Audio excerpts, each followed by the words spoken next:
The next person I'd like to introduce is Gettel Gilmartin. Chris is one of our top-notch juniors. Hear his story.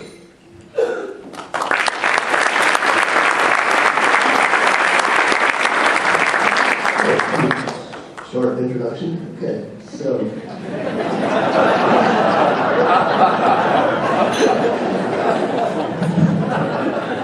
there's more jokes where that came from. Good morning. My name is Chris Gettel Gilmartin, but most of my friends here refer to me as Chris GG because, well, my last name is too hard to say, obviously. But I really shouldn't be here right now.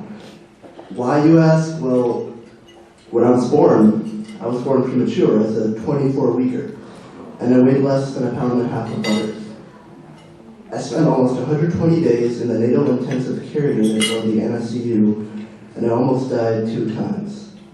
So, needless to say, I'm very glad to be here today, sharing my story with you. Also, speaking was difficult from the start for me.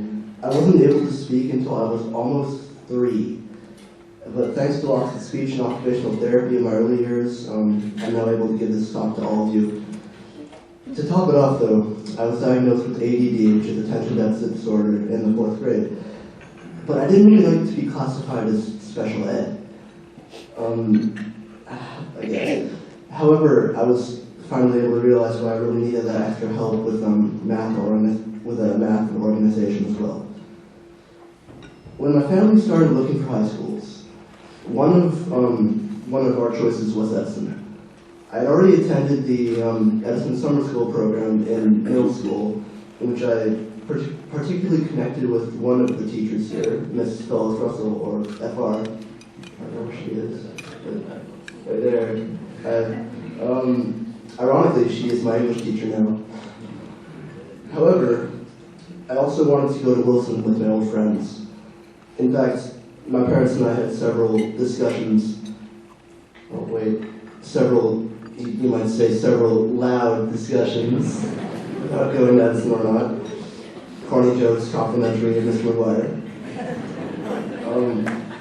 However, in the end, what really opened my eyes to the school and what Edison was the day I shadowed.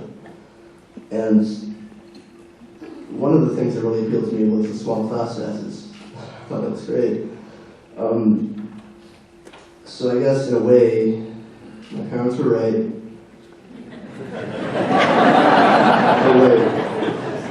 My parents were right. Again.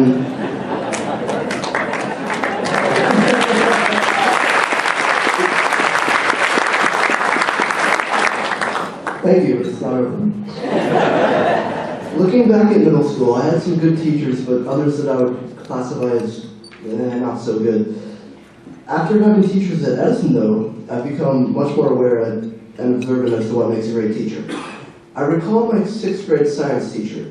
He was unaware of what was happening in his class, mumbled a lot, and didn't offer any help at all. He also stared at the floor, always.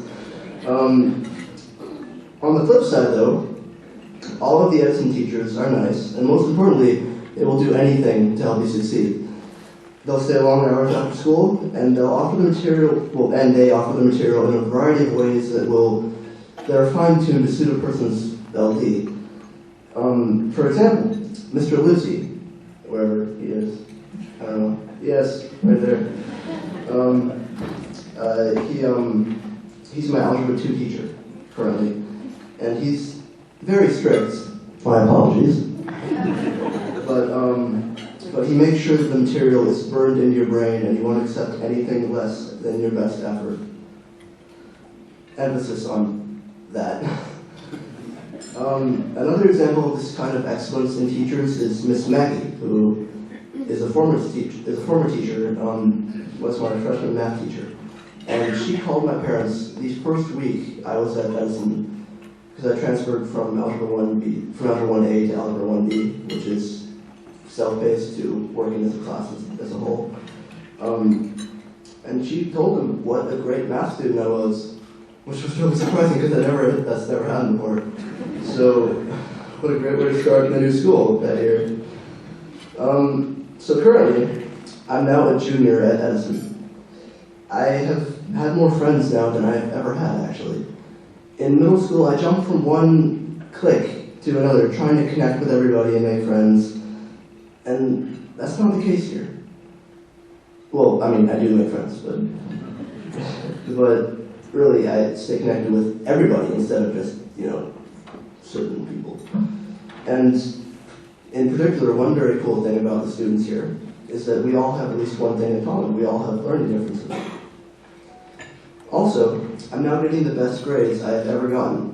I definitely like that the straight A's are announced every week, too. I've been recognized in the past, and this remains my weekly goal, somewhat. I understand what is going on in my small classes more so than ever before because of the individualized help. And also, my self-esteem continued to get a boost when I found out that I was part of the student council at Edison last year and this year as well. I'm also a part of the peer helper program at Edison. Peer helper. Ultimately, it helped my self-esteem knowing that there are many other students with learning differences just like me. One thing that has helped me through my many ups and downs, other than my incredible parents, thanks Mom and Dad, are my extracurricular activities. I've been playing the drums since I was in the 4th grade, and I've also done several plays and musicals going all the way back to middle school, in 6th grade, if you want to be exact about it. It was really cool to be a Jesuit in the plays Curtains and Singing in the Rain, not in that order though. And in the latter, could you imagine it actually raining on stage twice? Yeah, it did. Thank God for raincoats. I'm also excited to announce that several weeks ago I got cast for another play. That'll be my that'll be the first speaking role I've ever had at Jesuit. It's a student-directed one-act play called Check Please. The fact that I'm allowed to take band and stay active in the drama program at Jesuit makes me feel like I have another family, in addition to my Edison family and, of course, my great family at home. Oh, and also, this isn't really an extracurricular activity, but I got a job. My parents thought I would add that.